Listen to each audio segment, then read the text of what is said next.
Good morning. This side Preeti Kaushik and welcome back to your channel Preeti Kaushik Classes. Okay, आज जो हमारा topic है वो क्या है भाई? टॉपिक जैसे कि हम क्या स्टडी कर रहे हैं, ड्यूटीज स्टडी कर रहे हैं हम, यानी ऑडिटर की क्या क्या ड्यूटीज होती हैं हम कंप्लीट करके अभी ड्यूटीज को आए हैं कि कंपनीज एक्ट के अकॉर्डिंग कौन कौन सी ड्यूटीज होती है एक कंपनी ऑडिटर की।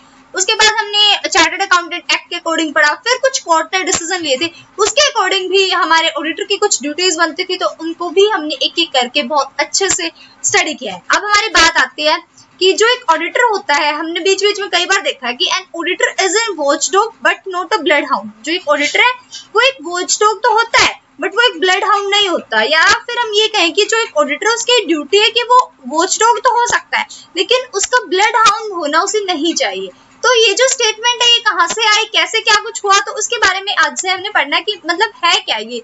मतलब आपने कई बार पहले भी सुना होगा और मैंने भी अपने पहले वीडियोस में जिक्र किया कि जो ऑडिटर होता है वो एक वॉचडॉग होता है, ना कि वो एक ब्लड हाउंड होता है। और वॉचडॉग का मतलब जैसे कि आपको पता है, मैंने पहले भी बताया था कि वॉचडॉग का मतलब होता है कि जो भी, जैसे अगर हम वॉचडॉग एंड ब्लड हाउंड इन दोनों के बीच में डिफरेंस देखें तो आपको पता चलेगा जो ब्लड हाउंड होता है वो अनड्यूली सस्पेक्ट करता है, यानी हर चीज को वो संदेह की दृष्टि से देखता है।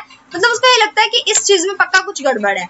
और जो वॉचडॉग होता है, मतलब अगर हम बात करें नॉर्मली कि अगर हमारा घर है उस घर में हमने एक कुत्ता बांध रखा है, जो भी है वो डॉगी अगर हमारा वॉचडॉग है तो वो क्या करेगा, वो हमारे फैमिली मेंबर्स की केयर करेगा। और जैसे ही उनको उसको लगता है कि कुछ गड़बड़ होने वाली है तो मतलब बस गड़बड़ के टाइम पे वो भौंकना शुरू करेगा। ऐसा बिना बात बीच में उठ के भौंकना नहीं शुरू कर देगा, या कोई भी ऐसा नोन पर्सन आ रहा है जिससे हमारे लोग अच्छे से तरीके से मिल रहे हैं फैमिली मेंबर्स, उसके ऊपर भौंकना शुरू कर देता। अगर ऐसा केस होता तो वो ब्लड हाउंड हो जाता, यानी कि खूनी शिकारी है, उसको कोई मतलब नहीं है कोई कौन आ रहा कौन जा रहा, बस उसे भौंकने से मतलब है।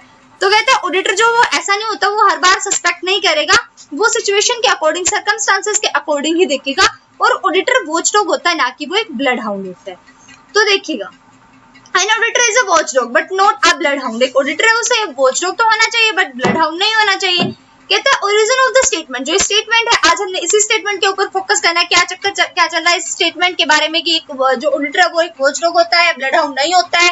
बार बार हम इसका जिक्र कर रहे हैं। तो कहते हैं सबसे पहले ओरिजिन ऑफ द स्टेटमेंट, कि ये जो स्टेटमेंट है किस तरीके से ओरिजिन हुआ इसका।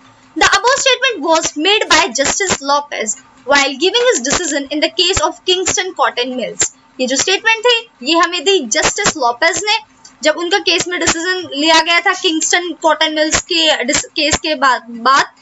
In fact, this statement completely analyzes the duties of the auditor. अगर हम वास्तव में देखें तो जो स्टेटमेंट है completely ऑडिटर की ड्यूटीज को एनालिसिस करती है। In this case of the profits of Kingston Cotton Mills had been inflated by inflating the quantity and value of the stocks. जो केस है फिर बता रखा कि जो किंगस्टन कॉटन मिल्स है उसके टाइम पे मतलब क्वांटिटी और वैल्यू जो थे स्टॉक्स की उनको इन्फ्लेशन करके बढ़ा दिया गया था। The auditor instead of verifying the stocks personally, जो ऑडिटर है उसने स्टॉक्स को पर्सनली वेरीफाई करने की बजाय had relied upon the certificate issued by the manager in relation to the same. उसने मतलब पर्सनली चेक नहीं किया स्टॉक का कि किस तरीके से वैल्यू बढ़ी, क्या कुछ क्वांटिटी कैसे बढ़ा रखे है। उसने जो मैनेजर ने उसको सर्टिफिकेट्स दिए उन्हीं के ऊपर विश्वास कर लिया था। तो जब उसके बाद ये केस, ये जो हमारी स्टेटमेंट उसके बाद प्रोपाउंड हुई थी कि ऑडिटर एक वॉचडॉग की तरह काम करेगा, ब्लड हाउंड की तरह काम नहीं करेगा। तो कहते हैं कि the question before the courts was that if the auditor relies upon the certificate of the manager instead of examination detail। कहता है जो कोर्ट में ना मतलब ये उनके सामने ये क्वेश्चन आ गया था कि जो एक ऑडिटर है वो जो मैनेजर ने सर्टिफिकेट दे दिया उसके ऊपर रिलाय करे, जबकि जो एग्जामिनेशन चल रहा उसको छोड़ के, मतलब कि पर्सनली एग्जामाइन ना करके स्टॉक को जो मैनेजर ने उसे सर्टिफिकेट दे दिया उसके ऊपर विश्वास करे। Manager instead of is the auditor guilty of professional misconduct. कहता है अगर ऐसा करता है, यानी ऑडिटर सर्टिफिकेट्स के ऊपर बिलीव करते हुए और ऑडिटर के मतलब ऑडिटर सर्टिफिकेट्स के ऊपर बिलीव करता है जो मैनेजर्स ने उनको दिए और मतलब कि खुद पर्सनली उनको इन्वेस्टिगेट नहीं कर रहा स्टॉक्स को, कोई भी बात हो रही है तो क्या वो प्रोफेशनली मिसकंडक्ट के अंडर आएगा। While giving his decision, Justice Lopez examining the duties of the auditor said, तो जो जस्टिस लोपेज था जिसने इस स्टेटमेंट को प्रोपाउंड किया तो उसने डिसीजन लिया कि जब उसने एक्सप्लेन किया ऑडिटर की ड्यूटीज को, an auditor is not an bloodhound, an auditor is not bound to be a detective or as was said to approach his work with the suspicion or with the foregone conclusion that there is something wrong। कहता है कि जो auditor है ना वो बंधा हुआ नहीं होता कि वो हमेशा एक जासूसी करेगा, और जैसा कि कहा गया है कि ऑडिटर का काम ये नहीं है कि वो हमेशा की तरह और हमेशा ही सस्पेक्ट करता रहेगा, और कंक्लूजन में मतलब हमेशा उसे ये नहीं सोचना कि कुछ गलत हो रहा है, हमेशा सस्पेक्ट करके नहीं चलना है ऑडिटर को। ऑडिटर को अपना भी माइंड थोड़ा देखना है, हमेशा सस्पेक्ट की राह पे ना देखते हुए अलर्ट उसे रहना है, लेकिन सस्पेक्ट नहीं करना है। ये अगर तुम सोचोगे किसी के बारे में कि ये बंदा गलत है, तो तुम्हें उसके बस गलत काम ही नजर आएंगे या फिर तुम्हें उसकी गलतियां ही नजर आएंगी। अगर तुम किसी को पॉजिटिवली सोचोगे ही नहीं तो जाहिर सी बात है तुम नेगेटिव ही सोचते जाओगे तो नेगेटिव ही तुम्हें दिखेगा। तो ये यही कह रहा है कि ऑडिटर जो है वो बाउंड नहीं है कि वो जासूसी वाला काम करेगा, हर चीज पे सस्पेक्ट करके बैठेगा। कहता है ही इज वॉचडॉग, वो एक वॉचडॉग है बट नॉट ब्लडहाउंड, वो ब्लडहाउंड नहीं, एक वॉचडॉग है। He is justified in believing that tried servants of the company in whom confidence is placed by the company and is entitled to rely upon their representation provided he takes reasonable care। कहते जो auditor होगा वो जो भी servants उसे कोई भी certificates provide कराएंगे, कुछ भी कॉन्फिडेंशियल इंफॉर्मेशन उसे प्रोवाइड कराएंगे कंपनी की, तो जो ऑडिटर है उसे यूं का यूं उसके ऊपर बिलीव करेगा। ऐसी हरकतें वो नहीं करेगा कि वो हमेशा हर चीज पे सस्पेक्ट दे रहा है। मतलब अगर एम्प्लॉय कुछ बाय चांस कुछ चाहने कि हम ना ऑडिटर को ये वाले पहले ही प्रूफ दे दे, वो हमसे पहले मांगे, तो ऑडिटर को ये नहीं सोचना कि इसने मेरे को पहले प्रूफ दिया है कैसे, इसका मतलब पक्का इसने गड़बड़ की होगी तभी तो ये मेरे को पहले प्रूफ दे रहा है। मैंने मांगा नहीं इस बात के बारे में मैंने कोई बात नहीं की, उसके बाद में मेरे को पहले निकाल के दे रहा है, इसका मतलब इसने यहीं पे कुछ छुपा है। तो कहता है ऐसे सस्पेक्ट करने की जरूरत नहीं है, हो सकता है वो सही हो, तो आप अपने माइंड में हमेशा नेगेटिविटी नहीं रखनी है, और जो रिप्रेजेंटेशन जो सर्टिफिकेट्स आपको दिए गए उनके ऊपर रिलाय करना है ऑडिटर को, क्योंकि ऑडिटर को वॉचडॉग की तरह काम करना है, ब्लडहाउंड की तरह काम नहीं करना है। Hence, the clear meaning of the above statement is that his position is akin to that of a watchman, and he has been referred to a watchdog.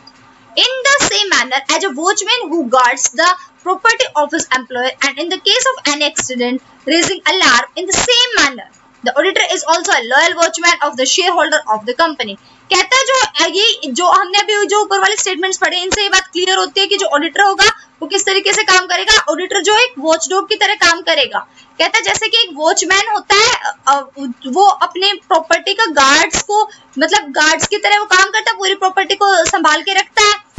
Employer मतलब कोई भी अगर उसके एम्प्लॉयर का कहीं भी एक्सीडेंट हो जाता है, कोई भी प्रॉब्लम क्रिएट होने वाली होती है, तो गार्ड उसी टाइम अलर्ट हो जाता है। तो कहता है उसी तरीके से जो हमारा ऑडिटर है वो भी एक लॉयल वॉचमैन की तरह काम करेगा। और किसका वॉचमैन की तरह काम करेगा? कंपनी के शेयर होल्डर्स के लिए वो वॉचमैन का काम करेगा। During the audit if any fraud comes to his notice, जब भी वो ऑडिट कर रहा है तो कोई फ्रॉड अगर उसके सामने आता है, he inform his client of the same, तो वो तुरंत क्लाइंट्स को इन्फॉर्म करेगा। However, this statement also much a deeper meaning, कहते हैं स्टेटमेंट का वैसे बहुत गहरा मीनिंग है, which were appropriately defines the duties of the auditor, जहाँ पे मतलब कि ऑडिटर की ड्यूटीज को जहाँ बिल्कुल appropriately डिफाइन कर रखा है। In order to understand this meaning correctly, one has to know that are watchdogs and bloodhounds and what is the difference between the two। कहते हैं जब भी आप इनके बारे में बात कर रहे हो ना, तो आपको ये बात क्लियरली पता होनी चाहिए कि वॉचडॉग और ब्लडहाउंड होता क्या है और इन दोनों के बीच में डिफरेंस क्या है। मतलब अगर आप चाहते हो आप इस स्टेटमेंट को क्लियरली समझ पाओ कि हम बात बार बार कह रहे हैं कि जो ऑडिटर है वो वॉचडॉग की तरह काम करेगा, ब्लडहाउंड की तरह काम नहीं करेगा, तो सबसे पहले वॉचडॉग क्या होता है, ब्लडहाउंड क्या होता है और इन दोनों के बीच में क्या डिफरेंस है, ये आपको क्लियर होना चाहिए, तभी आपको बात समझ में आएंगे कि क्या बातें क्या चल रही है। ठीक है जी। अब देखो पहले हम बता देते हैं फर्स्ट वॉचडॉग। वॉचडॉग क्या होता है? The job of a watchdog is to guard his master. सबसे पहले एक मास्टर को गार्ड की तरह रखना, so that nobody can harm his master, ताकि कोई भी उसके मास्टर को हार्म ना कर सके, खुद गार्ड बन के खड़ा रहना। And if anybody harms or tries to harm his master, और यदि कोई भी उसके मास्टर को कुछ भी क्षति पहुंचाने की कोशिश करता है, ही रेज अलार्म बाय बार्किंग, तो वह भौंक करके क्या करेगा, अलार्म करेगा, उनको अलर्ट करेगा कि आपके साथ कुछ गड़बड़ होने वाला है। जैसे कि रात को आप सोए हुए होते हो, रात में कुछ भी गड़बड़ होने वाले होते हैं, चोर आ जाता, कुछ भी किसी की कोई भी आता है ना, तो उसके जैसे ही पैरों के निशान वहां पे पड़ने शुरू होते हैं, उसकी साउंड डॉग को पहले सुनते ही वो क्या करता है, भौंकना शुरू कर देता है, ताकि जो भी उसका ओनर है वो अलर्ट हो जाए एकदम से कि कुछ गड़बड़ होने वाली है। तो वॉचडॉग का काम होता है ये। Apart from this the watchdog also try to find out whether any person visiting his master.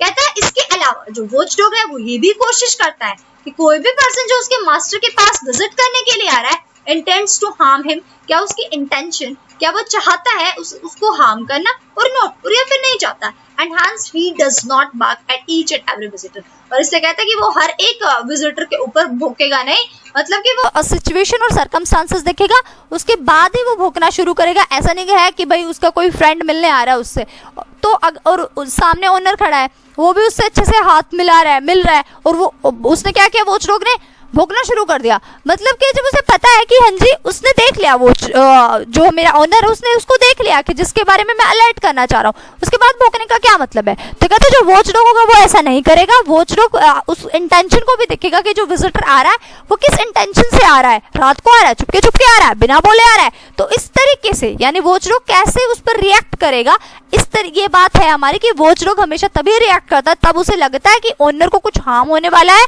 या ओनर के साथ कुछ होने वाला है, जो सामने वाला पर्सन आ रहा है उसके इंटेंशन गलत। तो वॉचडॉग क्लियर हुआ। अब ब्लड हाउंड देखिएगा क्या होता है। Blood hound at each and every visitor his master since it consider him to be his enemy। जो ब्लड हाउंड होता है उसको हमेशा हर कोई अपना शत्रु दिखता है और कोई भी विजिटर अगर उसके मास्टर से मिलने आ रहा है ईच एंड एवरी विजिटर के ऊपर वो भौंकेगा जरूर। Thus and blood hound is very dangerous animal, क्योंकि आपको पता है जो ब्लड हाउंड होता है वो बहुत ज्यादा डेंजरस एनिमल होता है, since it considered the every other being to be its enemy, और उसको लगता है कि हर एक अलग जो भी दूसरा बंदा है वो उसका एनिमी है। Hence it barks at everybody, और इसलिए वो हर एक इंसान पे भौंकता है, हर किसी पे भौंकता है, is suspiciously of everybody, और हर पे संदेह करता है। That is why everybody is afraid of such dogs, और यही कारण होता है कि ब्लड हाउंड से हर कोई डरता है। तो यहाँ पे बार बार आपको पता है क्या बताना चाह रहा है, आपको ये वो हिस्ट्री नहीं सुना रहा कि वॉचडॉग क्या होता है, ब्लड हाउंड क्या होता है। यहाँ पे आपको क्लियरली एक बात बताई जा रही है कि जो ऑडिटर है ना वो जो ब्लड हाउंड काम कर रहा है ना ऐसा काम नहीं करेगा, मतलब कि कुछ भी उसके सामने कोई फैक्ट आया और उस पर ऐसे रिएक्ट नहीं करने लग जाएगा जैसे ब्लड हाउंड करता है, डायरेक्ट भौंकना शुरू कर देगा, बिल्कुल भी नहीं। वो पहले वॉचडॉग की तरह देखेगा कि जो ये फैक्ट है ये कहाँ से अराइज हुआ है, इसका क्या लिंक है, क्या पक्का इंटेंशन फ्रॉड की है, जैसे वॉचडॉग देख रहा है ना क्या पक्का इंटेंशन उसके ओनर को हार्म पहुंचाने की है, इसी तरीके से जो ऑडिटर है वो देखेगा कि क्या इनकी पक्का इंटेंशन फ्रॉड करने की है, जो भी एम्प्लॉयर है या जो भी एम्प्लॉयर्स है, कोई भी ओनर है जो भी करना चाह रहा है, मतलब फ्रॉड करने की कोशिश की जा रही है, तो पहले इंटेंशन को चेक करेगा ऑडिटर। तो ऑडिटर के बार बार ये बात बताई जा रही है कि ऑडिटर का जो काम होता है वो वॉचडॉग की तरह होता है, ब्लड हाउंड की तरह नहीं होता है।